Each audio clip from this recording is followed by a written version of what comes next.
Combien gagnent réellement les artistes-auteurices? C'est la question qu'on va aborder ensemble aujourd'hui dans ce nouvel épisode de La Lame, le podcast qui parle d'art, de militantisme et d'entrepreneuriat. Moi, c'est Louise, je suis photographe et vidéaste basée à Lyon et aujourd'hui je vais aborder avec vous la question du revenu des artistes-auteurices en France avec à l'appui une étude récente conduite par le SNAP CGT. Et vous allez le voir, c'est sûrement encore plus alarmant que ce que vous imaginez. J'espère que cet épisode pourra vous éclairer un petit peu sur la situation et je vous souhaite en tout cas une très belle écoute.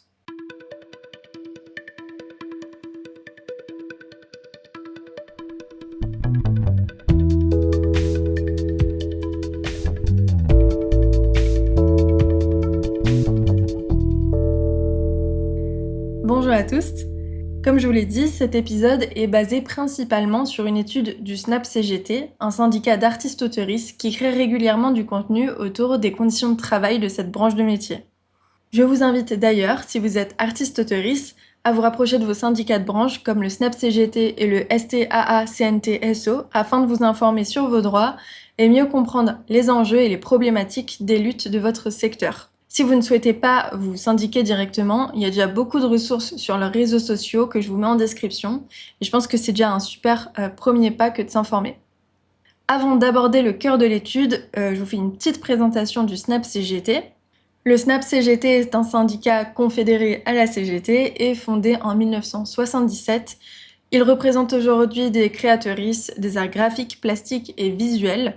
Donc on parle de photographes, d'illustratrices, d'auteuristes, de BD, de graphistes, de designeuses, de plasticiens, plasticiennes, de peintres, de sculpteurs, sculptrices, de scénographes, de vidéastes, de curatrices. Les curatrices, c'est les commissaires d'exposition, c'est un peu la même chose. Mais il regroupe également des poètes, des performeuses et plein d'autres artistes.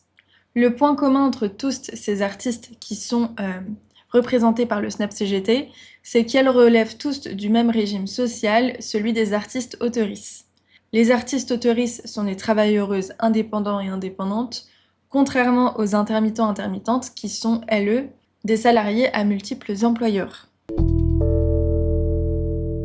L'étude dont on va parler aujourd'hui porte sur la question de l'écart des revenus artistiques hommes-femmes d'après des chiffres de 2023. Cette étude est malheureusement très binaire parce qu'elle ne prend en compte que ces deux genres, car elle s'appuie sur des données de l'URSSAF qui ne fournit pas des statistiques plus intersectionnelles. Elle reste tout de même très marquante et c'était important pour moi de vous la partager. On va s'intéresser ici à deux choses. Premièrement, aux écarts de revenus en fonction du genre, parce que ces derniers, vous allez le voir, sont très importants, mais vous allez voir que quel que soit le genre, les revenus sont aussi et surtout très bas. Dans cette étude, il va être question de moyenne et de médiane. Alors, je vous rappelle juste la différence entre les deux pour que vous ne soyez pas perdus. Je cite pour cela l'Observatoire des inégalités. Pour comprendre ce qui fait la différence entre la médiane et la moyenne, prenons un exemple. Imaginons un pays fictif où 5 personnes touchent respectivement 100, 150, 200, 250 et 10 000 euros par mois. La moyenne est de 2 140 euros. C'est donc le total des valeurs, 10 700 euros, divisé par 5. Elle déforme la réalité parce que celui qui touche 10 000 euros tire la moyenne vers le haut. La médiane, elle, est de 200 euros, 2 habitants gagnent moins et 2 habitants gagnent plus. Cette valeur reflète donc mieux la distribution des revenus. Fin de citation. C'est important de regarder les médianes dans le secteur culturel parce que vous le savez, il y a de grosses disparités entre les revenus des artistes. Un très petit nombre d'artistes touchent de très hauts revenus, une grosse majorité touche des revenus très bas. Et donc regarder les médianes, ça permet de mieux comprendre combien gagne la majorité des artistes. Maintenant que ça c'est fait, on passe enfin à cette étude, à savoir elle avait déjà été menée en 2021 et elle a été actualisée avec les chiffres de 2023. Durant cette période, les écarts de revenus entre les femmes et les hommes se sont malheureusement, je cite, effroyablement creusés. Je cite toujours, chez les graphistes, ces écarts explosent de 18,6% en 2021 à 36% en 2023. Chez les plasticiens-plasticiennes, de 24,8% à 40%. Chez les sculpteurs et les sculptrices, de 32,8% à 49%. Globalement, l'assiette sociale moyenne des artistes-autoristes femmes en 2023 s'élève à 5 650 € contre près de 8 270 € pour les hommes. Cet écart de plus de 46% est très supérieur à celui des salariés qui en 2023 s'élevait environ à 22%. La faible diversité aggrave le tableau car seulement 32% de photographes et 33% d'autoristes de BD sont perçus comme des femmes. Toutes ces données montrent clairement que le choix d'un seuil d'accès à l'assurance chômage pour les artistes autoristes n'est pas neutre et constitue un enjeu politique davantage au regard des inégalités de revenus de nos secteurs. Fin de citation. Ce dernier point est très important et on y reviendra juste après. Il faut garder en tête que ce sont les revenus des artistes de chaque catégorie, mais qui sont tous sous le régime donc d'artistes autoristes. Ça ne prend pas en compte les auto-entrepreneurs et les auto-entrepreneuses. Je ne vais pas pouvoir vous citer tous les métiers qui ont été analysés dans cette étude parce que sinon ça va être trop long, mais je vous la mets en description et vous pouvez du coup la lire en même temps que moi ou y revenir ensuite à la fin de cet épisode. Voici donc quelques chiffres supplémentaires. Le revenu annuel moyen d'un artiste plasticien-plasticienne est de 7 500 € pour les hommes, 5 300 € pour les femmes. Cela représente 31% d'écart.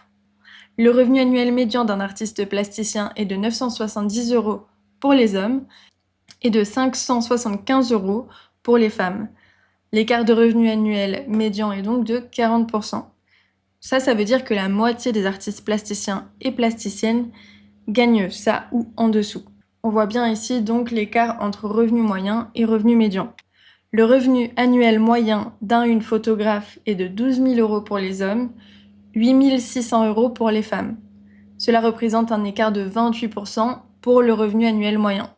Le revenu annuel médian, cette fois, d'un photographe est de 700 € pour les hommes, 610 € pour les femmes. L'écart de revenu annuel médian est de 13%. On passe maintenant aux peintres. Le revenu annuel moyen d'un ou une peintre est de 9 500 € pour les hommes et 3 700 € pour les femmes. Cela représente un écart de 60%. Le revenu annuel médian d'un ou une peintre est de 546 € pour les hommes et de, attention, 0 € pour les femmes. Cet écart de revenu est donc de 100%. Plus de la moitié des femmes peintres artistes-autoristes ne retirent aucun revenu de leur travail. Le revenu annuel moyen d'un autoriste de BD est de 23 100 € pour les hommes, 10 800 € pour les femmes. Cela représente un écart de 53%. Le revenu annuel médian d'un ou une autoriste de BD est de 7 800 € pour les hommes et 5 000 € pour les femmes. L'écart de revenu est de 36%. Chez les illustratrices, le revenu annuel moyen est de 13 000 € pour les hommes, 7 500 € pour les femmes. Cela représente un écart de 42%. Le revenu annuel médian d'un ou une illustratrice est de 3 000 € cette fois-ci pour les hommes et de 1 100 € pour les femmes. L'écart de revenu annuel médian est de 63%.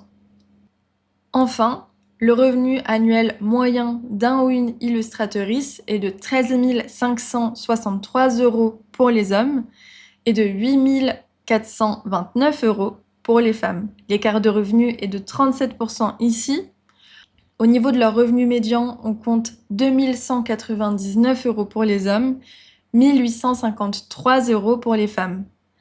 L'écart de revenu annuel médian est donc de 15% chez les réalisatrices.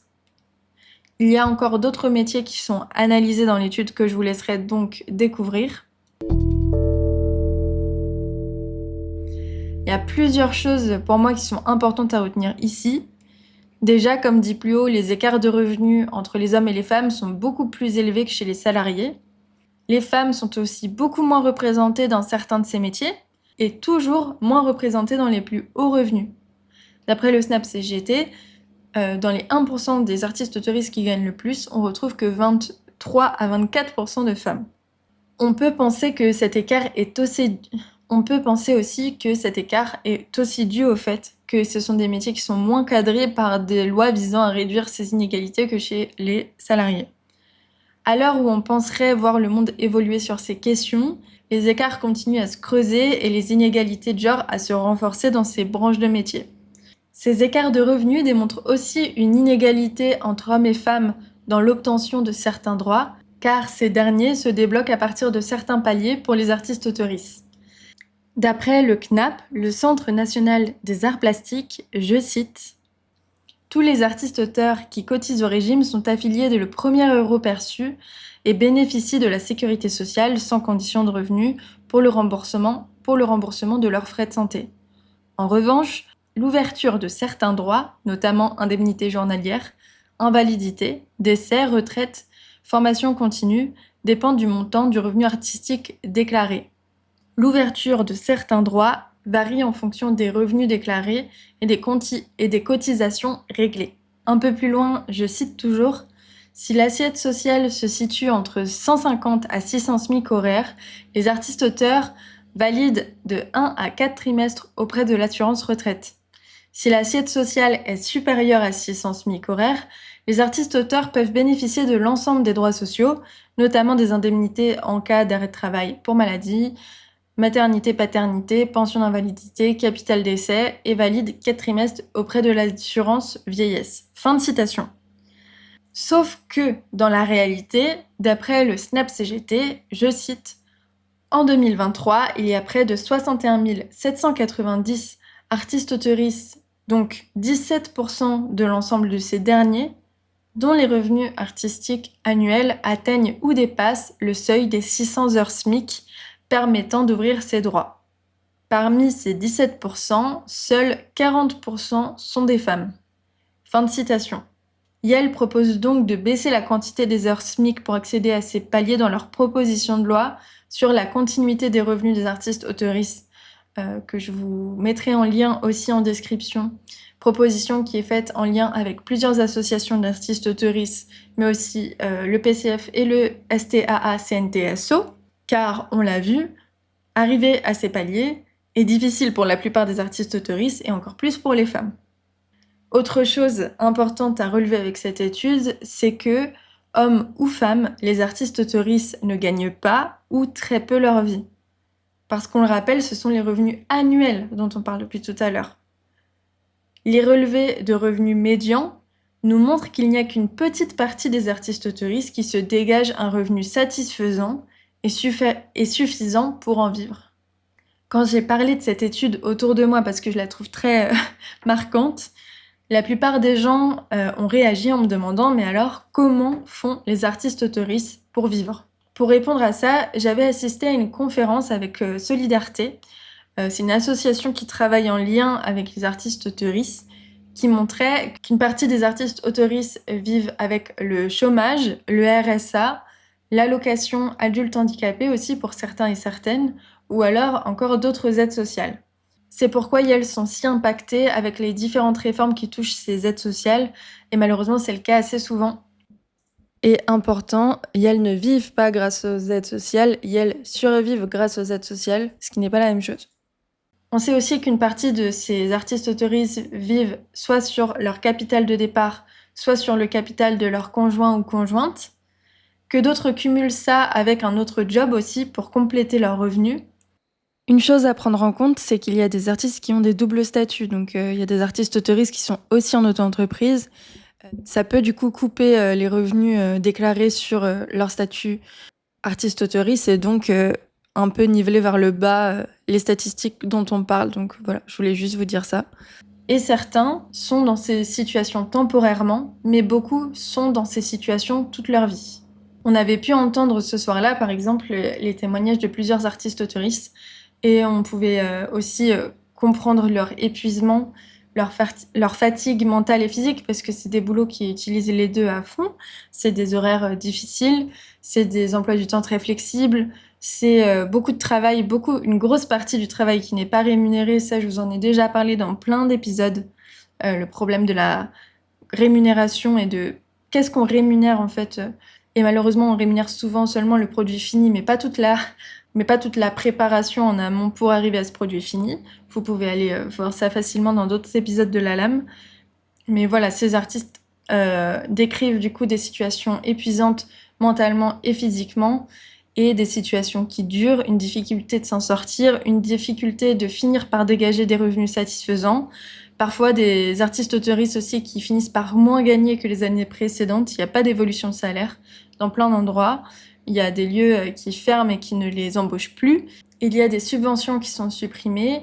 Il y a aussi des pertes de contrats à cause des choses qui paraissent un peu plus loin, mais comme le pass culture, etc. C'est des réformes qui touchent directement les travailleuses de la culture. Et c'est pourquoi une grosse partie des travailleuses sont obligées de taper dans leurs économies, d'avoir un deuxième job à côté ou de vivre sur les aides. À savoir que pour certains, ces situations sont temporaires, mais pour plein d'artistes, ces situations durent tout au long de leur vie, tout au long de leur carrière. Pour conclure, si on doit retenir une seule chose de ces chiffres, c'est que si vous êtes artiste-auteuriste et que vous ne gagnez pas votre vie, ce n'est pas un problème individuel, mais bien un problème structurel. C'est tout le secteur culturel qui est touché et c'est une question de droit, de lutte de toute une branche, de choix politiques, de reconnaissance de ces métiers.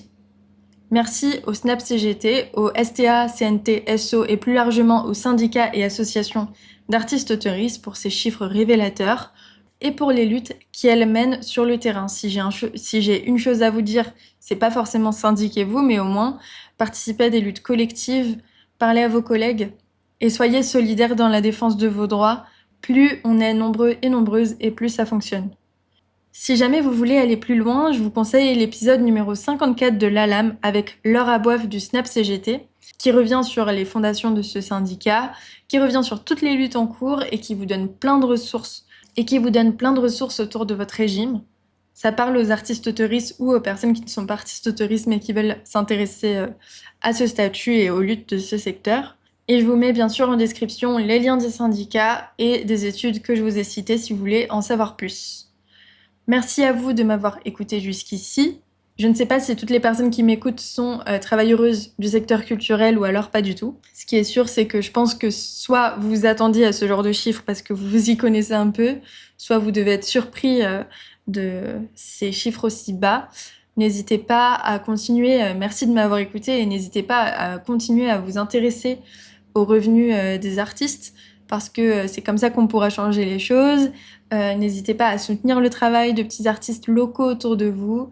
N'hésitez pas à, si vous le pouvez, soutenir, soit partager, soit aider financièrement des projets culturels qui vous plaisent, qui vous parlent, dont vous partagez les valeurs.